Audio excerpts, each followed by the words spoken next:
Hello friends. आज मन थोड़ा सा दुखी है।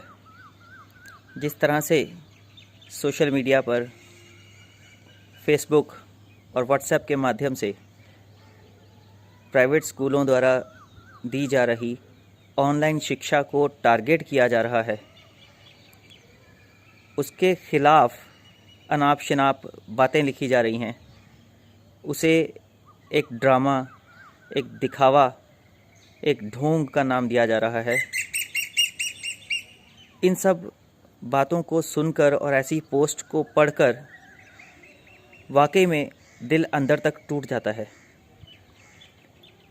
ये हम सभी जानते हैं कि जब लॉकडाउन अनाउंस हुआ था, उसके साथ ही सरकार, एचआरडी मिनिस्ट्री, सीबीएसई और अलग अलग डिपार्टमेंट्स की तरफ से ये दिशा निर्देश जारी किए गए थे कि सभी स्कूलों को बच्चों को ऑनलाइन पढ़ाना होगा। हाल ही में जब मिनिस्ट्री ऑफ होम अफेयर्स ने दूसरी बार लॉकडाउन से रिलेटेड गाइडलाइंस जारी की थी, तो उन्होंने उसमें भी ऑनलाइन टीचिंग को जारी रखने के लिए बोला था, उसे बंद रखने के लिए सहमति नहीं जताई थी।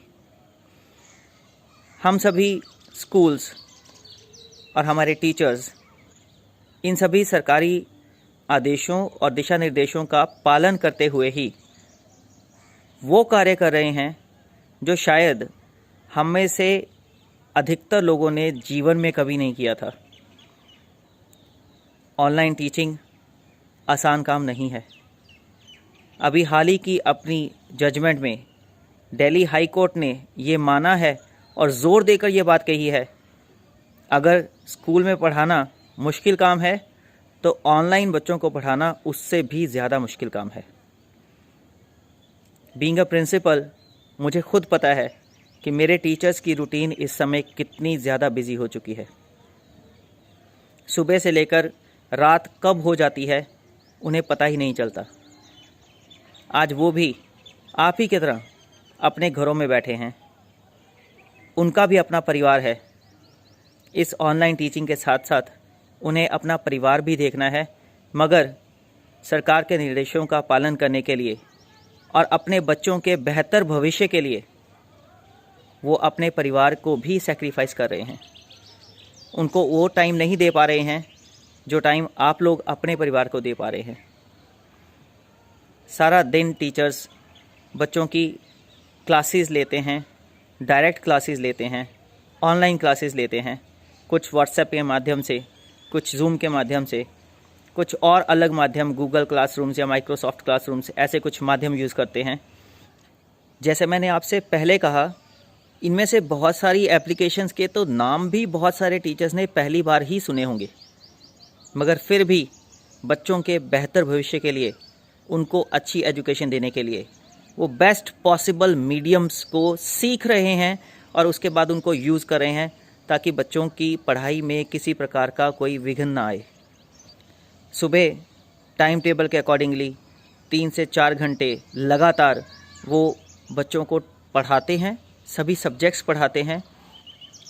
उसके बाद बच्चों के डाउट क्लियरेंस सेशंस लेते हैं।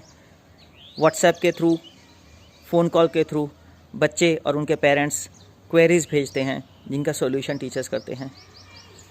उसके बाद अगले दिन क्या पढ़ाना है उसकी तैयारी के लिए पूरा समय इंटरनेट खंगालते हैं, अपने नोट्स प्रिपेयर करते हैं, अपने वीडियोस बनाते हैं, ऑडियो लेक्चर्स तैयार करते हैं।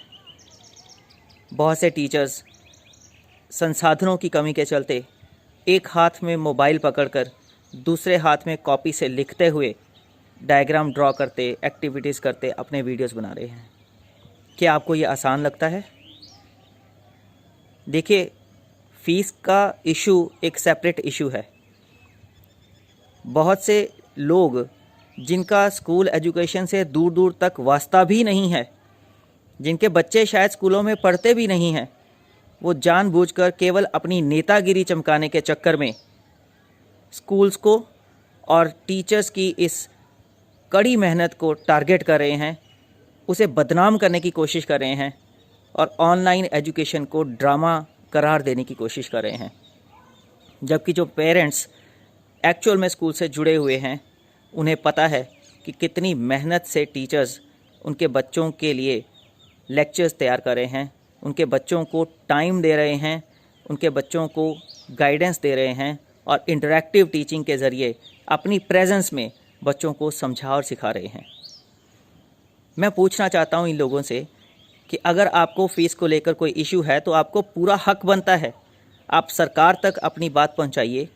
मगर ऑनलाइन टीचिंग को फ़ीस के साथ जोड़कर देखना और क्योंकि आप फ़ीस नहीं देना चाहते इसलिए केवल इस कड़ी मेहनत को, इस तपस्या को एक ढोंग और एक ड्रामे का नाम देना कहाँ तक जायज़ है। बीइंग ए प्रिंसिपल, मेरी खुद की रूटीन इस समय इतनी बिज़ी है कि घर में कई बार इस बात को लेकर लड़ाई हो जाती है कि इससे तो अच्छा आप स्कूल में ही थे, कम से कम आप घर वापस तो आते थे। आज की डेट में तो आप घर पर होकर भी घर पर नहीं हो, क्योंकि सुबह से बच्चों की क्लासेस जो चल रही होती हैं उनको देखना पड़ता है, हर ग्रुप में चेक करना पड़ता है, कहीं कोई गलती तो नहीं हो रही, कहीं कुछ ऐसा तो नहीं हो रहा जो पढ़ाई लिखाई से हटकर हो, सभी मटेरियल सही से जा रहा है या नहीं।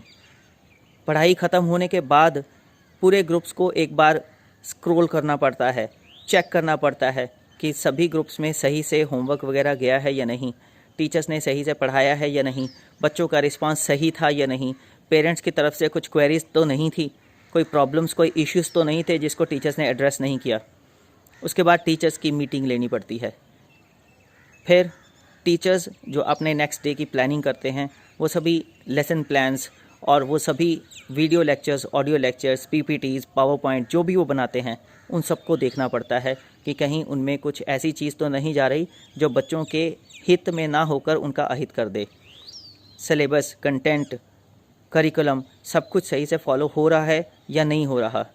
इसके अलावा जो बच्चे अपनी क्रिएटिविटी शो करते हैं, कुछ अच्छा करके टीचर्स को भेजते हैं, चाहे वो वीडियोस की फॉर्म में होता है या फ़ोटोग्राफ्स की फॉर्म में, उसको भी थोड़ा छांट कर टीचर्स मुझे भेजते हैं, जिसे मैं खुद देखता हूँ और बच्चों के लिए अप्रिसिएशन रिमार्क्स भी भेजता हूँ और इन सब चीज़ों को सोशल मीडिया पे अपलोड करके उनको मोटिवेट करने, एनकरेज करने की कोशिश भी करता हूँ। पूरा दिन लगता है इन सब चीज़ों में, रात तक बैठकर मेरी यही दिनचर्या चलती है। तो जैसे मैंने पहले कहा, घर पर भी घर वालों को समझाना पड़ता है कि ये ऑनलाइन टीचिंग आसान काम नहीं है। जब हम स्कूल में थे तो काफ़ी आसान था, स्कूल के वर्किंग आवर्स में अपनी ड्यूटी की और घर आकर बाकी का समय परिवार को दिया। ऐसा ही कुछ टीचर्स को भी फेस करना पड़ रहा है। उन्हें भी इस ऑनलाइन टीचिंग के साथ साथ अपने परिवार की जिम्मेदारियां निभाने के लिए जो सामंजस्य निभाना पड़ रहा है उसमें उनको काफ़ी मुश्किलात का सामना करना पड़ रहा है। महीने भर से ज़्यादा हो गया टीचर्स ने ना दिन देखा है ना रात देखा है, लगातार केवल और केवल अपने बच्चों की बेहतरी के लिए काम कर रहे हैं, लगातार अपने सेंट्रल मिनिस्ट्री और अपने सीबीएसई बोर्ड और अपने स्कूल के आदेशों का पालन कर रहे हैं। कोई ड्रामा नहीं कर रहे, कोई नौटंकी नहीं कर रहे, कोई एक्टिंग, कोई आई वॉश नहीं कर रहे। तो मेरी आप सबसे, ऐसे सब लोगों से जिनको अपनी राजनीति चमकानी है, जिनको लीडर बनना है, जिनको पब्लिक को भड़का के अपने पीछे लगाना है और टीचर्स के अगेंस्ट भड़काना है, ऐसे सभी लोगों से हाथ जोड़ के विनती है कि आप फीस नहीं देना चाहते, वो एक डिफरेंट इशू है, उसको डिफरेंटली हैंडल कीजिए, मगर कम से कम टीचर्स, प्रिंसिपल्स और स्कूल्स की इस मेहनत को नौटंकी का, ड्रामे का नाम मत दीजिए। हम सभी बहुत मेहनत से, बहुत सीरियसली ऑनलाइन टीचिंग करवा रहे हैं। अगर हमारी इस मेहनत को, हमारे इन एफ़र्ट्स को, इन प्रयासों को अप्रिशिएट नहीं कर सकते तो कम से कम केवल और केवल अपने निजी स्वार्थ के लिए इस सब को झूठा, दिखावा, ड्रामा, नौटंकी करार मत दीजिए। हमारे इन एफ़र्ट्स पर और हमारी इस मेहनत पर पानी मत फेरिए। टीचिंग एक बहुत नोबल प्रोफेशन है। आप भी कुछ टीचर्स से ही सीखे होंगे। गुरु को ईश्वर से ऊपर की उपाधि दी जाती है। इन गुरुओं की इस मेहनत पर लांछन मत लगाइए, हमारे माथे पर वो कलंक मत लगाइए जिसके झूठा साबित होने पर कल को आपको खुद भी शर्मिंदा होना पड़े और आप दुनिया के किसी भी टीचर के साथ आंख में आंख मिलाकर बात भी ना कर पाएँ। एक बार फिर से प्रार्थना है, ऑनलाइन टीचिंग और टीचर्स की मेहनत की गरिमा पर लांछन मत लगाइए। धन्यवाद।